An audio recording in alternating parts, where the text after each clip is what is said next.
Today we will discuss the equation of continuity by Euler method. Okay, हम लोग आज जो डिस्कस करने जा रहे हैं इक्वेशन ऑफ कंटिन्यूटी डिस्कस करने जा रहे हैं with the help of Euler method. Okay, so that suppose that S be any arbitrary closed surface drawn in the compressible fluid. सबसे पहली बात तो ये है कि ये कंप्रेसिबल फ्लूइड क्या होता है और ये आर्बिट्रेरी सरफेस क्या होती है. सपोज दैट आप इस तरह से समझने की कोशिश करो. सपोज दैट मेरे पास कोई फ्लूइड है. सपोज दैट ये मेरा कोई फ्लूइड है. This is my fluid. Okay, ये जो फ्लूइड है ये कंप्रेसिबल फ्लूइड कहलाएगा. A fluid is known as compressible fluid if the density at every point of the fluid is constant. अगर किसी फ्लूइड की प्रत्येक पॉइंट के ऊपर चैनल के मान लो, पाइप के मान लो, या जिस जगह पर जो फ्लूइड बह रहा है, अगर हर एक पॉइंट के ऊपर उसकी जो डेंसिटी है वो कांस्टेंट है, तब उस फ्लूइड को मैं बोलता हूँ कंप्रेसिबल फ्लूइड.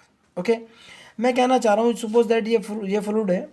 ओके, मैं कहना चाह रहा हूँ कि सपोज दैट इस फ्लूइड के ऊपर जो है कोई आर्बिट्रेरी सरफेस एस है. ये मेरी सरफेस है एस, और फ्लूइड जो है इसके अंदर है. आप ऐसे मान लो ये फ्लूइड है मेरा. आप इस चीज़ को बहुत अच्छे से जानते हो बेटा.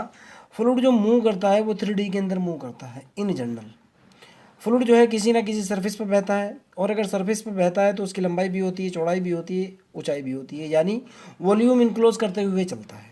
ओके, तो मैं उसी बात को कहने की कोशिश कर रहा हूँ. सपोज दैट ये मेरा ऐसे फ्लूइड है, ये मेरा फ्लूइड बह रहा है, और मैंने इसके ऊपर एक आर्बिट्रेरी सरफेस डाली. ये मेरी आर्बिट्रेरी सरफेस है, और सपोज दैट ये वॉल्यूम भी इनक्लोज करती है या वॉल्यूम भी क्लोज करती है. ये वाला जो वॉल्यूम है, क्लियर. एक तरीके से ये सरफेस भी है, दूसरे तरीके से फ्लूइड के लिए ये वॉल्यूम भी है. उसी की बात करने की कोशिश कर रहा हूँ. मैं कहना चाह रहा हूँ कि सपोज दैट ये मेरी कोई आर्बिट्रेरी सरफेस है, और इसके अंदर वो जो फ्लूइड है वो इस तरीके से बह रहा है. उसके थ्रू वॉल्यूम भी जो कवर किया गया है वो ये है. This is my arbitrary surface. और बहने वाला फ्लूइड जो है वो कंप्रेसिबल फ्लूइड है. ओके, अर्थात हर एक पॉइंट के ऊपर जो फ्लूइड की डेंसिटी है वो क्या है, कांस्टेंट है. ओके, आगे की तरफ चलता हूँ. सपोज दैट ये जो सरफेस है, इस सरफेस के ऊपर जो है मेरा जो पॉइंट है एस कोई फिक्स पॉइंट है. लेट मैं कहना चाह रहा हूँ S be the surface fix in space. And आगे कहने की कोशिश कर रहा हूँ कि सपोज दैट ये जो सरफेस है, इस सरफेस के ऊपर मेरे पास कोई एक आर्बिट्रेरी पॉइंट है पी. ओके, सपोज दैट वही कहने की कोशिश कर रहा हूँ कि suppose that P be any point on the surface S. उस सरफेस के ऊपर मेरा कोई पर्टिकुलर पॉइंट पी है, और साथ में कहना चाह रहा हूँ मैं कि rho is the density of a fluid particle. Incompressible fluid के अंदर मैंने अभी आपको बताया है a fluid is known as incompressible fluid if the density of the fluid at every point remain constant. वही कहना चाह रहा हूँ, उसी के बेस पे मैंने डेंसिटी कितनी ली है, डेंसिटी मैंने ले ली है रो. ओके, आप इस चीज़ को जानते हो, जो डेंसिटी फंक्शन होता है वो पोजीशन और टाइम कोऑर्डिनेट का फंक्शन होता है. पोजिशनल कोऑर्डिनेट का फंक्शन होता है और टाइम कोऑर्डिनेट का फंक्शन होता है. ओके, मैंने कहा कि so that rho is the density of a fluid particle at any time T. Suppose that आगे क्या सपोज करने की कोशिश कर रहा हूँ मैं. Suppose that delta S be any arbitrary surface of the surface S enclose P. And मैं आगे कह रहा हूँ कि suppose that N is a unit normal vector. N मेरा कोई यूनिट नॉर्मल वेक्टर है, and Q is the velocity of a fluid particle on the surface delta S. अर्थात मैं आपको ये कहने की कोशिश कर रहा हूँ, मेरी अब तक थ्योरी ये है बेटा कि अगर मान लिया जाए ये मेरा फ्लूइड है जो ऐसे ऐसे मूव कर रहा है, क्लियर है ना, तो जाहिर सी बात है ये फ्लूइड जो है सपोज दैट कोई सरफेस एस क्लोज करता है. ये मेरी सरफेस एस है. ओके, आर्बिट्रेरी सरफेस है, और ये जो फ्लूइड है जो एरिया कवर करता है वो वॉल्यूम वी कवर करता है. ये वॉल्यूम वी कवर करता है, क्लियर. अब मान लिया जाए इस फ्लूइड के ऊपर जो है एक पॉइंट, ये जो फ्लूइड इस तरह से बह रहा है, फ्लूइड के ऊपर एक पॉइंट पी है. ओके, ये जो पॉइंट पी है सपोज दैट ये एक छोटा सा एरिया कवर करता है डेल्टा एस, या इस सरफेस के ऊपर एक छोटा सा एरिया डेल्टा एस है, जिस जहाँ फ्लूइड, जहाँ जो है ना कोई फ्लूइड है जो बह रहा है और उसके ऊपर एक पर्टिकुलर पॉइंट पी है. ओके, सपोज दैट किसी टाइम टी के ऊपर जो फ्लूइड पार्टिकल है उसकी जो वेलोसिटी है वो क्यू है। ओके, और वेलोसिटी के रिस्पेक्ट में यूनिट नॉर्मल वेक्टर मेरा एन है। क्लियर? और मेरा डेल्टा एस जो है इस सरफेस का छोटा सा पार्ट है जहाँ पर कोई फ्लूइड पार्टिकल है। क्लियर समझ आती है बात? यही बात मैं इसके अंदर बताने की कोशिश कर रहा हूँ। रो मेरी डेंसिटी है, डेल्टा एस जो है क्या कहें छोटा सा एक पोर्शन है जो इनक्लोज कर रहा है, एन यूनिट नॉर्मल वेक्टर है डेल्टा एस के ऊपर। और आगे मैं बताने की कोशिश कर रहा हूँ कि suppose that q is the velocity at any point p, so that this is very important, the normal component of the velocity from v, फिर रिपीट कर रहा हूँ, the normal velocity, normal component of the velocity from v is nq। ध्यान से सुनना बेटा, हमारे पास दो तरह की चीज़ें होती है, एक टेंजेंशियल चीज़ होती है, एक नॉर्मल चीज़ होती है। आप टेंजेंशियल वेलोसिटी मान लो, नॉर्मल वेलोसिटी मान लो, या टेंजेंट मान लो, नॉर्मल मान लो, डजेंट मैटर, कहने का मतलब वही है। समझने की कोशिश करना, यहाँ जो टेंजेंट होता है, सपोज दैट अगर ये यूनिट नॉर्मल वेक्टर है तो इसके परपेंडिकुलर डायरेक्शन में जो है ना मेरे पास वेलोसिटी होती है। ओके, परपेंडिकुलर डायरेक्शन होने की वजह से मैं एन डॉट क्यू का यूज़ करता हूँ। क्यों? आप इस चीज़ को जानते हो बेटा, किन्हीं दो क्वांटिटी के बीच में डॉट प्रोडक्ट का यूज़ तब किया जाता है अगर वो एक दूसरे के परपेंडिकुलर हैं और दोनों का डॉट प्रोडक्ट ज़ीरो के बराबर होता है। आप इस चीज़ को जानते हो।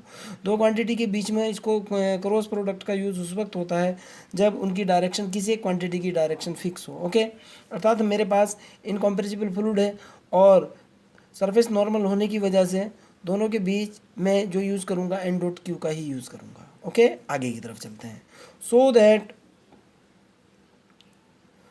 सो दैट मेरा जो है the normal component of the velocity is an Q. Okay, now the rate of the mass flow across delta S. जो डेल्टा एस है उससे क्रॉस होने वाला मास, ये जो डेल्टा एस है, इस डेल्टा एस से जो क्रॉस होने वाला मास है उसकी बात करते हैं। मेरे को पता है कि जो डेल्टा एस है उससे क्रॉस होने वाला जो मास होगा, मैं कहना चाह रहा हूँ the rate of the mass flow across delta S is equal to होगा, हमारे पास होता है मास बराबर होता है वॉल्यूम इंटू डेंसिटी। तो जाहिर सी बात है डेंसिटी तो मेरी रो होगी। हम लोगों को पता है कि जो वॉल्यूम होता है वो होता है लंबाई इंटू चौड़ाई इंटू ऊंचाई। डेल्टा एस सरफेस होगी और उस पोजीशन में जो हाइट होगी वो एन इंटू क्यू होगी। आप ऐसे समझने की कोशिश करो, ये मेरा फ्लूइड है, इस डायरेक्शन में ऐसे ऐसे जा रहा है, तो जाहिर सी बात है वॉल्यूम जो है ना वो यहाँ से इसी तरीके से कवर होगा। अर्थात मैं क्या कहने की कोशिश कर रहा हूँ आपको, मैं ये कहने की कोशिश कर रहा हूँ the rate of the mass of flow across delta S is equal to होगा rho into N into Q into delta S. Okay, because we know very well mass is equal to जो होता है हमारे पास वो होता है volume into density. Next, आगे की तरफ चलते हैं। सो दैट हमारे पास इस तरह से क्लोज सरफेस है, सरफेस ऐसे है, यहाँ कोई पॉइंट पी है, ये वाला यूनिट नॉर्मल एन है, ये वाला वेलोसिटी क्यू है और ये मेरा इनक्लोज बाई वी है। Okay, so that the total rate of the mass flow across S, ये जो सरफेस है इससे जो टोटल मास जो फ्लो हुआ, आप जानते हो टोटल के लिए मैं जो ले करके चल रहा था पर्टिकुलर डेल्टा एस के ऊपर काम कर रहा था, जब मैं टोटल के लिए लेकर के चलूँगा तो टोटल के लिए आपको भी पता है कि सरफेस इंटीग्रेशन या वॉल्यूम इंटीग्रेशन का यूज़ होगा। मैंने डायरेक्ट टोटल सरफेस के लिए सरफेस इंटीग्रेशन का यूज़ किया, मेरे पास जो रिजल्ट निकल करके आया वो हुआ surface integration rho into N into Q into delta S. Clear? अर्थात total mass of the flow across S is equal to होगा rho into N into Q into delta S. BSc part 1 differential calculus या फिर vector calculus से आप बहुत अच्छे से जानते हो, हमारे यहाँ डीयू के अंदर जो है ये पढ़ाई जाती है, ओवरऑल इंडिया यूनिवर्सिटी के अंदर ये बुक चलती है। डाइवर्जेंस थ्योरम बोलती है कि हम किसी भी सरफेस इंटीग्रेशन को वॉल्यूम इंटीग्रेशन के अंदर कन्वर्ट कर सकते हैं। अर्थात with the help of divergence theorem we know that del dot F into D V is equal to F N into D S.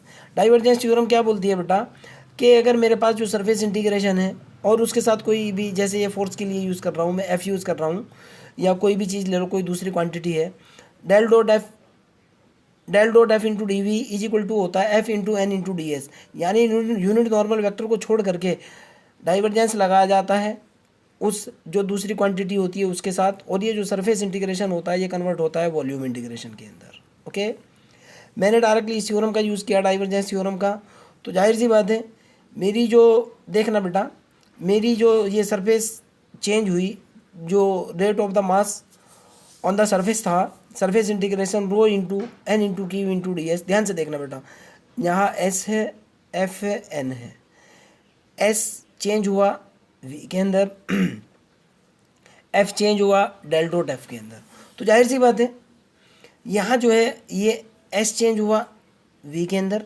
Okay, ये जो यूनिट नॉर्मल वेक्टर है ये यहाँ नहीं है। इसी तरीके से rho N dot Q change हुआ del dot N dot Q के अंदर बाई डाइवर्जेंस थ्योरम। क्लियर, आगे की तरफ चलते हैं। So that the total rate of the mass flow into V, on to V नहीं है बेटा, अगर ऑन टू वी होता ये पॉजिटिव होता, इनटू वी यानी ये जो वॉल्यूम है इसके अंदर से जो है ना जो मास फ्लो है, ओके, जो मेरा जो है जो फ्लूइड है उसका जो मास जो फ्लो हो रहा है इसके अंदर से वो कितना है, जाहिर सी बात है मैं टोटल का यूज़ कर रहा हूँ। आपको पता है टोटल के लिए वॉल्यूम इंटीग्रेशन का या सरफेस इंटीग्रेशन का या लाइन इंटीग्रेशन का यूज़ होता है, क्योंकि मैं सरफेस के ऊपर काम कर रहा हूँ तो सरफेस होगा, और सरफेस को डाइवर्जेंस थ्योरम से वॉल्यूम के अंदर चेंज कर चुका तो ये वॉल्यूम होगा।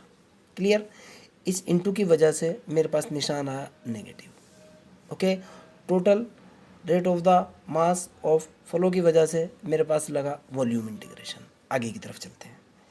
यहाँ से नाउ ये तो मैंने जो है ना चेंज, ये जो निकाला है ये मैंने उस वॉल्यूम के अंदर निकाला है। जनरली हुआ क्या है समझने की कोशिश करना, आपका ये फ्लूइड बह रहा है ऐसे, ओके, इस फ्लूइड के ऊपर एक तो सरफेस है, अगर मैं इस तरीके से देखूँ ये तो सरफेस है, लेकिन ये जो फ्लूइड बह रहा है ना ये जो है ना ये जो वॉल्यूम कवर कर रहा है, टोटल का टोटल वॉल्यूम कवर कर रहा है, एक तरीके से तो सरफेस है। किस सरफेस, आप ऐसे समझो चैनल के ऊपर है, सपोज दैट ये मेरा कोई चैनल है, ओके, अगर चैनल की सरफेस की बात करूँ कहाँ से कहाँ तक है, एक तो चैनल की सरफेस है जिसके ऊपर वो चल रहा है, एक जिसके अंदर वो फ्लूइड है, यानी वो चैनल का वो वाला एरिया जहाँ फ्लूइड भरा हुआ है, मैंने उस वाले अंदर वाले एरिया की बात की है। जैसे ही आपके पास पाइप है, पाइप के अंदर अगर यहाँ फ्लूइड भरा हुआ है, ये जो टोटल वॉल्यूम है जहाँ भरा हुआ है, मैंने उसके अंदर rate of the mass flow निकाला है।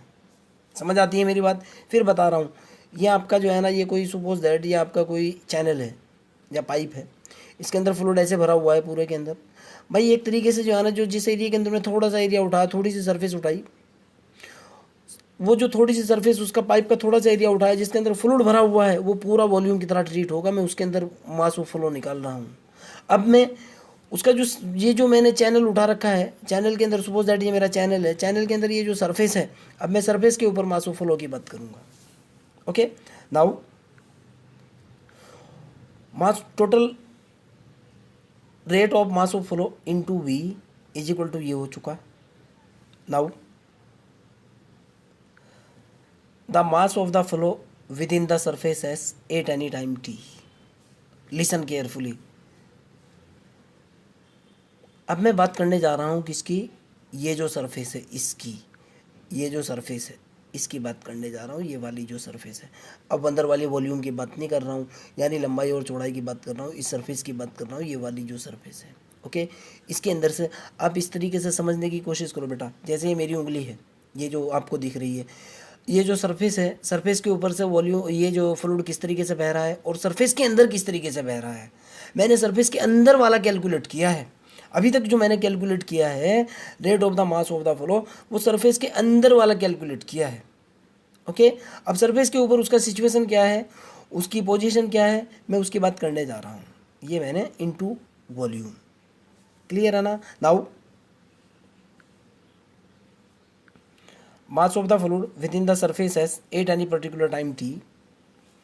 ध्यान से सुनना, मास ऑफ द फ्लूइड की बात कर रहा हूँ। आपको पता है मास जो होता है वो वॉल्यूम इंटू डेंसिटी के बराबर होता है, और अगर मैं टोटल की बात करूँगा तो टोटल के लिए इंटीग्रेशन का यूज़ होगा।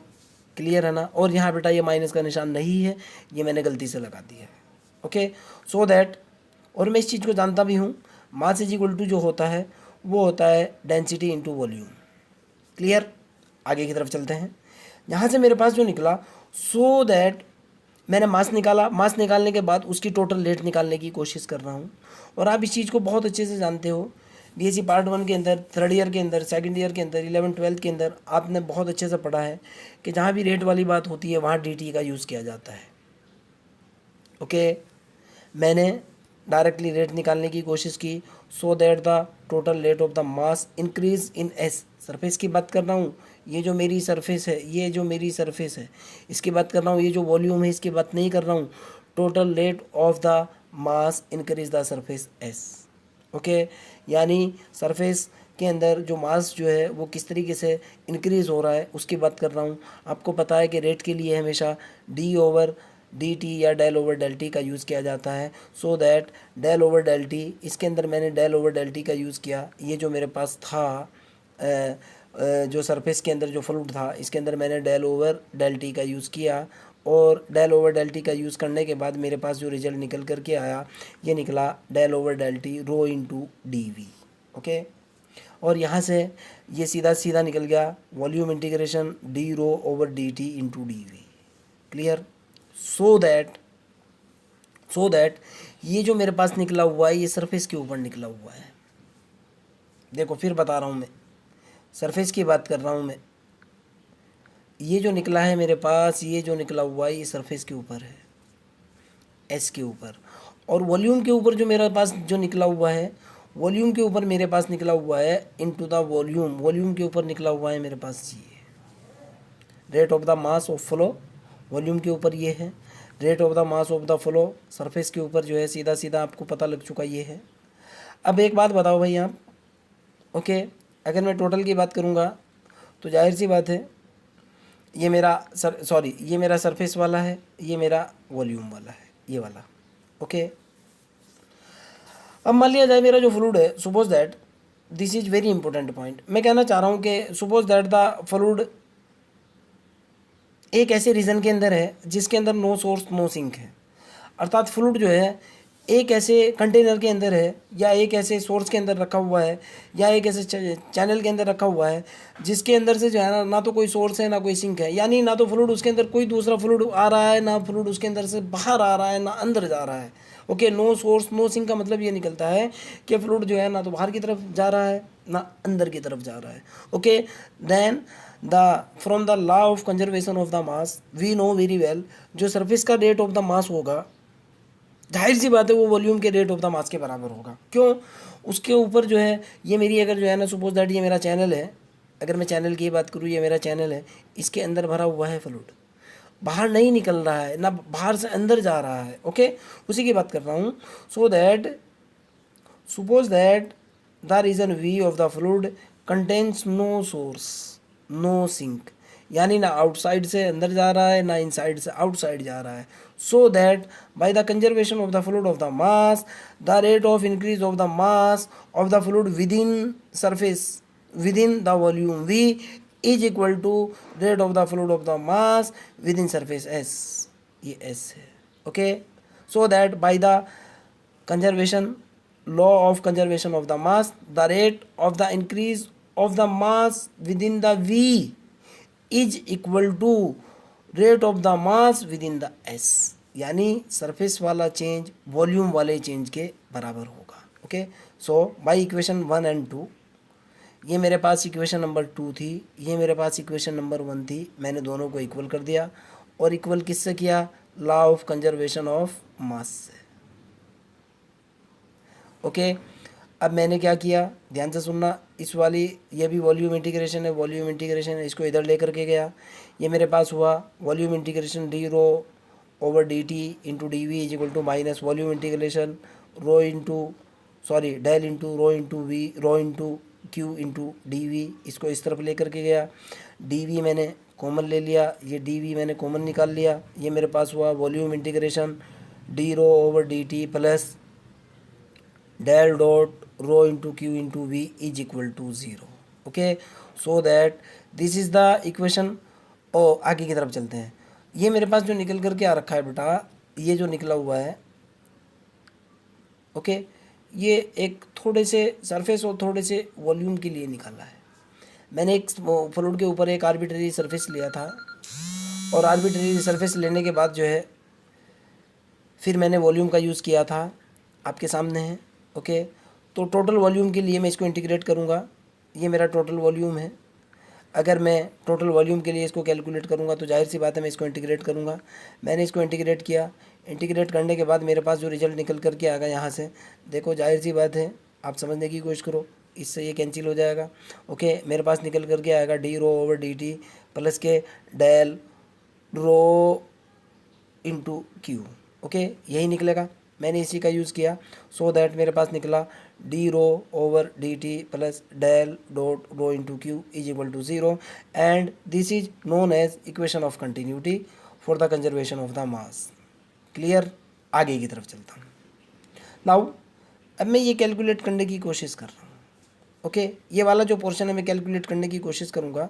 मेरे पास होता है del rho into Q is equal to, भाई जैसे डिफरेंशिएशन का फार्मूला होता है, first as it is differentiation of second plus second as it is differentiation of first, ठीक इसी तरीके से डाइवर्जेंस का फार्मूला होता है, पहले वाला as it is divergence of second plus second as it is divergence of first.